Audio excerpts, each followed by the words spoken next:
ರಾಜ್ಯದಲ್ಲಿ ದೇವಾಲಯದ ಸುಪ್ರಭಾತ ಪ್ರಸಾರಕ್ಕೆ ಮುಸ್ಲಿಂ ಯುವಕನ ಆಕ್ಷೇಪ, ಪೊಲೀಸ್ ಹಸ್ತಕ್ಷೇಪ. ತಾಯಿ ಮಲಗಿದ್ದಾಳೆ, ಸುಪ್ರಭಾತವನ್ನ ಆಫ್ ಮಾಡಿ ಎಂದು ಯುವಕನಿಂದ ಧಮಕಿ.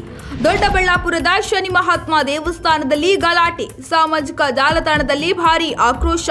ಕೇರಳದ ಬಳಿಕ ಇದೀಗ ಕರ್ನಾಟಕದಲ್ಲೂ ಹಿಂದೂ ದೇವಸ್ಥಾನಗಳಲ್ಲಿ ಸುಪ್ರಭಾತ ಹಾಡು ಪ್ರಸಾರ ಮಾಡೋದಕ್ಕೆ ವಿರೋಧ ವ್ಯಕ್ತವಾಗಿದ್ದು, ಇತ್ತೀಚೆಗೆ ಮುಸ್ಲಿಂ ಯುವಕನೋರ್ವ ಈ ವಿಚಾರವಾಗಿ ತಗಾದೆ ಎತ್ತಿರುವ ಘಟನೆ ನಡೆದಿದೆ. ಹೌದು, ಬೆಂಗಳೂರು ಗ್ರಾಮಾಂತರ ಜಿಲ್ಲೆಯ ದೊಡ್ಡಬಳ್ಳಾಪುರದ ಶಾಂತಿನಗರದಲ್ಲಿರುವ ಶನಿ ಮಹಾತ್ಮ ದೇವಸ್ಥಾನದಲ್ಲಿ ಪ್ರತಿದಿನ ಮುಂಜಾನೆ ಸುಪ್ರಭಾತ ಹಾಡನ್ನ ಪ್ರಸಾರ ಮಾಡಲಾಗುತ್ತದೆ.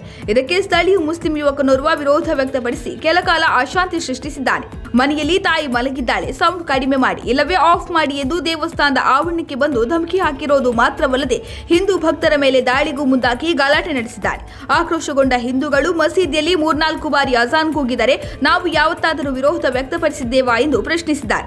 ಇದೇ ವಿಚಾರಕ್ಕೆ ಹಿಂದೂ ಹಾಗೂ ಮುಸ್ಲಿಂ ಯುವಕರ ನಡುವೆ ಕೆಲಕಾಲ ಮಾತಿನ ಚಕಮಕಿ ನಡೆದು ಪರಿಸ್ಥಿತಿ ಅತಿರೇಕಕ್ಕೆ ತಲುಪುವ ಮುನ್ನವೇ ದೇವಸ್ಥಾನದ ಅರ್ಚಕರು ದೊಡ್ಡಬಳ್ಳಾಪುರ ನಗರ ಪೊಲೀಸರಿಗೆ ದೂರು ನೀಡಿದ್ದು, ಎನ್ಸಿಆರ್ ದಾಖಲಿಸಿದ ಪೊಲೀಸರು 2 ಕಡೆಯವರಿಗೆ ಬುದ್ಧಿ ಹೇಳಿ ಪರಿಸ್ಥಿತಿಯನ್ನು ಶಾಂತಗೊಳಿಸಿದ್ದಾರೆ.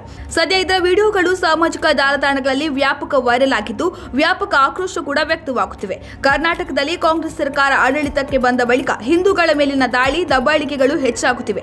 ಕಾನೂನಿನ ಭಯವಿಲ್ಲದೆ ಇಂತಹ ಪ್ರಕರಣಗಳು ಪದೇ ಪದೇ ನಡೆಯುತ್ತಿರುತ್ತವೆ. ಕರ್ನಾಟಕದಲ್ಲಿ ಹಿಂದೂಗಳ ಧಾರ್ಮಿಕ ಸ್ವಾತಂತ್ರ್ಯವನ್ನ ಕಿತ್ತುಕೊಳ್ಳಲಾಗಿದೆ. ಹಿಂದೂಗಳ ಹಬ್ಬ ಹರಿದಿನಗಳಂದು ಕಲ್ಲು ತೂರಾಟ, ದಾಳಿ ಪ್ರಕರಣಗಳು ಹೆಚ್ಚಾಗುತ್ತಿವೆ.